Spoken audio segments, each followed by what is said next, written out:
दुनिया में कितने कितने फिरके इजाद होते जा रहे हैं। कुछ बेलवीन की फिरकत, कुछ शकीलिया, कुछ मोतजिला, ये जितने भी फिरके हैं उनका असल मकसद है अहले सुन्नत वल जमात को सिरात मुस्तकीम से, सीधी रास्ता से हटाना। ये उनका असल मकसद है।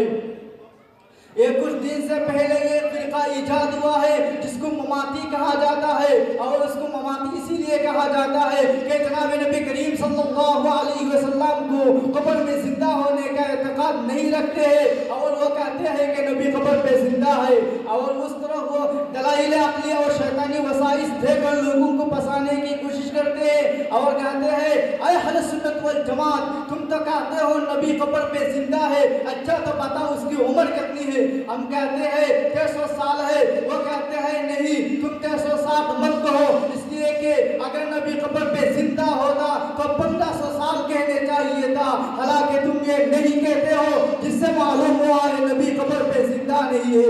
हम कहेंगे अरे नालायक, मैं तुझसे पूछता हूँ तेरी उम्र कितनी है, वो मसलन कहेगा 40 साल है, मैं कहूँगा तू 40 साल मत कहो, इसलिए कि तू तेरी माँ की पेट के अंदर 6 महीने जिंदे थे, उसको भी उम्र में शामिल कर। वो कहेगा नहीं ये मेरी माँ की पेट की उम्र है, हम उसको उम्र में शामिल नहीं करते हैं। हम कहेंगे अरे पत्थर इधर तेरी अकल इस्तेमाल करते हैं, उधर भी अकल इस्तेमाल कर।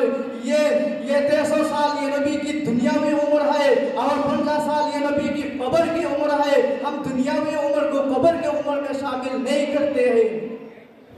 ना अदावत की बात है ना बुग़्ज़ की बात है, ना अदावत की बात है ना बुग़्ज़ की बात है, मेरी ज़बान पे सिर्फ मोहब्बत की बात है। अस्सलामु अलैकुम व रहमतुल्लाहि व बरकातुहू। अल्हम्दुलिल्लाह नहमदुहु व नस्तईनुहु व नस्तगफिरुहु व नु'मिनु बिही व नतवक्कलु अलैहि व नऊज़ु बिल्लाहि मिन शुरूरि अनफुसिना व मिन सय्यिआति अअमालिना। मन यहदिहिल्लाहु फला मुज़िल्ल लहु व मन युज़लिल्हु फला हादिय लहु। व नशहदु अन ला इलाहा इल्लल्लाहु वहदहु ला शरीका लहु व अशहदु अन्न मुहम्मदन अब्दुहु व रसूलुहु। अऊज़ु बिल्लाहि मिनश शैतानिर रजीम। बिस्मिल्लाहिर रहमानिर रहीम। वला तक़ूलू लिमन युक़तलु फ़ी सबीलिल्लाहि अमवात बल अहयाउन वलाकिन ला तशऊरून।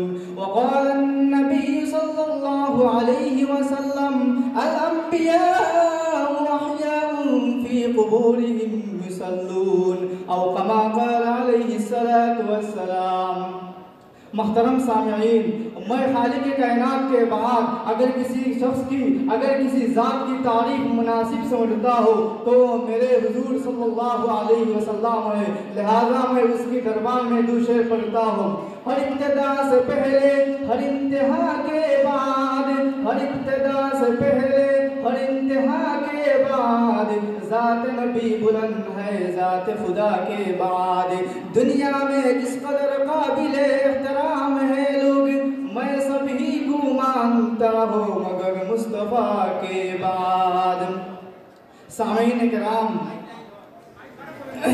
और मेरे अजीज तलबा भाइयों और मुअज़्ज़िज़ीन किराम, मैं आप हज़रात के सामने उलमाए देवबंद का अक़ीदा हयातुन नबी के बारे में 2-4 बातें लफ़्ज़ुशाई करूँगा इंशाअल्लाह ताला। देखिए दुनिया में कितने कितने फिरके इजाद होते जा रहे हैं। कुछ बेलवीन की फिरकत, कुछ शकीलिया, कुछ मोतजिला, ये जितने भी फिरके हैं उनका असल मकसद है अहले सुन्नत वल जमात को सिरात मुस्तकीम से, सीधी रास्ता से हटाना। ये उनका असल मकसद है। ये कुछ दिन से पहले ये फिरका इजाद हुआ है जिसको ममाती कहा जाता है, और उसको ममाती इसीलिए कहा जाता है कि जनाब नबी करीम सल्लल्लाहु अलैहि वसल्लम को कब्र में जिंदा होने का एतकाद नहीं रखते हैं, और वो कहते हैं कि नबी कब्र पे जिंदा है, और उस तरह वो दलाइल अक़लिया और शैतानी वसाइस देकर लोगों को फंसाने की कोशिश करते हैं, और कहते हैं ऐ अहले सुन्नत वल जमात, तुम तो कहते हो नबी कब्र पे जिंदा है, अच्छा तो बताओ उसकी उम्र कितनी है। हम कहते हैं 150 साल है, तुम 360 मत कहो, इसलिए कि अगर नबी कब्र पे जिंदा होता तो 1500 साल कहने चाहिए था। हालांकि तुम ये नहीं कहते हो, जिससे मालूम हुआ है नबी कब्र पे जिंदा नहीं है। हम कहेंगे अरे नालायक, मैं तुझसे पूछता हूँ तेरी उम्र कितनी है? वो मसलन कहेगा 40 साल है। मैं कहूँगा तू 40 साल मत को, इसलिए कि तू तेरी माँ की पेट के अंदर 6 महीने जिंदे थे, उसको भी उम्र में शामिल कर। वो कहेगा नहीं, ये मेरी माँ की पेट की उम्र है, हम उसको उम्र में शामिल नहीं करते हैं। हम कहेंगे अरे पत्थर, इधर तेरी अकल इस्तेमाल करते हैं, उधर भी अकल इस्तेमाल कर। ये 300 साल ये नबी की दुनियावी उम्र है और 50 साल ये नबी की कब्र की उम्र है। हम दुनियावी उम्र को कब्र की उम्र में शामिल नहीं करते हैं। और हुजूर पाक सल्लल्लाहु अलैहि वसल्लम कब्र पे जिंदा है, कुरान से भी साबित है। कुरान में अल्लाह ताला ने फरमाया वला तक़ूलू लिमन युक़तलु फी सबीलिल्लाहि अमवात बल अहयाउ वलाकिन ला तशऊरून। उस आयत के अंदर अल्लाह ने फरमाया तुम शहीद को मुर्दा कहने से मना फरमाया, तुम शहीद को मुर्दा मत कहो, क्योंकि वो जिंदा है, लेकिन उस बारे में तुम्हें पता नहीं है। उस आयत के अंदर ये बात मालूम है कि अल्लाह ने शहीद को मुर्दा कहने से मना फरमाया है और शहीद के मुकाबला में अंबिया पे हयात ज्यादा है, लिहाजा अंबिया बदरजा औला कब्र पे जिंदा होगा।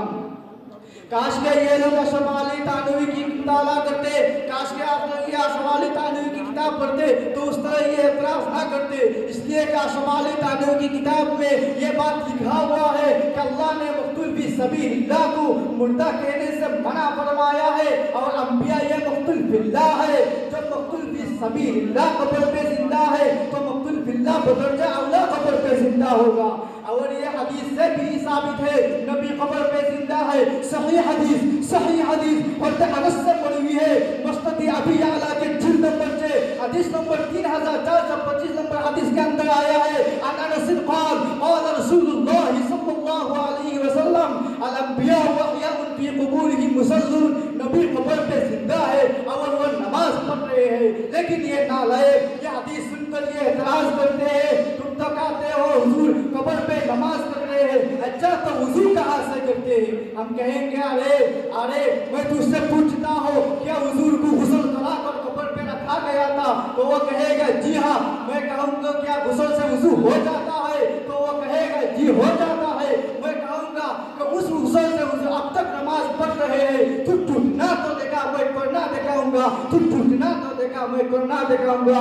और हदीस से ये बात भी साबित है कि जन्नत का बागीचा अल-क़बूर रौज़तुम मिन रियाज़िल जन्नह, कि ये कब्र जन्नत का बाग है और जन्नत के मुताल्लिक़ कुरान में आया है वो अनहारुम मिन मा, जिसमें पानी की नहरें होगी। तो कहते हैं हुजूर कहाँ से वुजू करते हैं? और कुरान कहता है कि जिसमें पानी की नहरें होगी।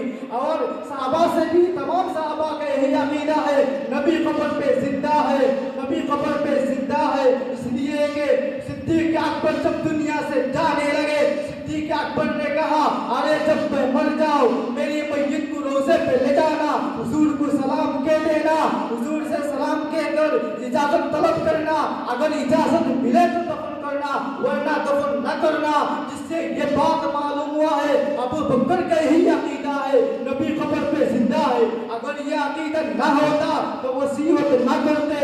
उसी तरह उमर फारूक रज़ियल्लाहु तआला अन्हु को फजर की नमाज में अबू लुअलुअ अल मजूसी ने खंजर मारा, जिसकी वजह से अपनी जिंदगी से मायूस हो गए। तो अपने बेटे अब्दुल्लाह को बुलाया और कहा, अपने बेटे अब्दुल्लाह को बुलाकर कहा अरे जब मैं मर जाऊं मेरी मैयत को आयशा के पास ले जाना, उससे इजाजत तलब करना, फिर हुजूर के रोज़ा पे ले जाना, हुजूर से इजाजत तलब करना, अगर इजाजत मिले तो दफन करना वरना जन्नतुल बकी में दफन करना। जिससे ये बात मालूम है कि उमर का भी ये अक़ीदा है नबी कब्र पे जिंदा है। उसी तरह तमाम उलमा देवबंद का अक़ीदा नबी कब्र पे जिंदा है। आसिम नानवी का अक़ीदा नबी कब्र पे जिंदा है। रशीद अहमद गंगोवी का अक़ीदा नबी कब्र पे जिंदा है। हुसैन अहमद मदनी का अक़ीदा नबी कब्र पे जिंदा है। शेखुल हिंद का अक़ीदा नबी कब्र पे जिंदा है। शेखुल इस्लाम का अक़ीदा नबी कब्र पे जिंदा है। तक़ी उस्मानी का अक़ीदा नबी कब्र पे जिंदा है। मैं एक मिसाल देकर मेरे तकरीर को ख़त्म कर रहा हूँ। आप सबको मालूम है हुसैन अहमद मदनी वो मदीना में दर्स दिया कर रहे थे, तो दर्स के दौरान ये हदीस पेश आया, अलंबिया व अहयाउन फी कुबूरिहिम युसल्लून, नबी कब्र पे जिंदा है और वो नमाज पढ़ रहे हैं। ये हदीस सुनकर शागिर्दों ने एतराज करने लगा, ये कैसे मुमकिन है? हालांकि कुरान में आया है मोहम्मद के बारे में, वमा मुहम्मदुन इल्ला रसूल कद खलत मिन क़ब्लिहि रसूल, मोहम्मद तो सिर्फ रसूल है, उससे पहले भी रसूल गुजर चुके हैं, वो भी मर चुके हैं। ये कैसे मुमकिन है? हुसैन अहमद मदनी को ये जज्बा आ गया और कहा कि तुम नहीं मानते हो नबी कब्र पे जिंदा है, तो तुम रोज़ा अथर की तरफ देखो। तो तमाम शागिर्दों ने एक साथ रोज़ा अथर की तरफ देखा और पर्दा हट गया, तो तमाम ने एक साथ देखा कि हुजूर पाक कब्र पे जिंदा है और वो सजदा की हालत में है, जिससे ये बात मालूम हुआ है कि अब तमाम सहाबा, तमाम अहले सुन्नत वल जमात का ये अकीदा नबी कब्र पे जिंदा है। लिहाजा जो भी बातिल फिरके हम थोड़ी सुन्नत लगाए तो हम उसको भरपूर जवाब देंगे इंशाअल्लाह। वाक़ई